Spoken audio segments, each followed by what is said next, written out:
Hi అండి. ఈరోజు మనం సీతాఫలాల గురించి తెలుసుకుందాం.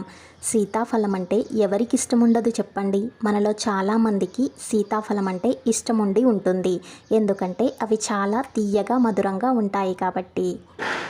అయితే ఈ సీతాఫలాలు కొనేటప్పుడు ఎలాంటి జాగ్రత్తలు తీసుకోవాలి, ఎలాంటివి కొని తెచ్చుకోవాలి అనే విషయం గురించి తెలుసుకుందాం. సీతాఫలాలు తీసుకునేటప్పుడు పచ్చివి కొని తెచ్చుకోకూడదు. ఎందుకంటే అవి పరిపక్వత చెందవు కాబట్టి. అందులో తీయదనం అనేది ఉండదు కాబట్టి అలాంటివి తీసుకోకూడదు.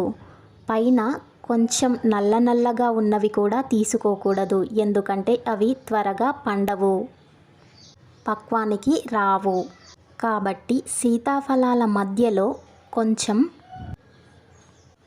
ఆరెంజ్ కలర్ ఉండేవి చూసుకోవాలి. అంటే ఆ చారల మధ్యలో కొంచెం ఆరెంజ్ కలర్లో ఉండాలి. అప్పుడైతే అవి త్వరగా పండుతాయి, పక్వానికి వస్తాయి. 2-3 రోజుల తర్వాత త్వరగా పక్వానికి వచ్చి పండుతాయి, స్వీట్గా అవుతాయి. అవి చాలా పండినట్లయితే గనక ఇంకా స్వీట్గా ఉంటాయి. తెలుసుకున్నారు కదండి సీతాఫలాల గురించి. అలాగే నేను ఇచ్చిన ఈ ఇన్ఫర్మేషన్ మీకు నచ్చినట్లయితే ఇలాంటి మరెన్నో ఇంట్రెస్టింగ్ విషయాల కోసం నా ఛానల్ని like, share, comment and subscribe చేయండి. Thank you for watching.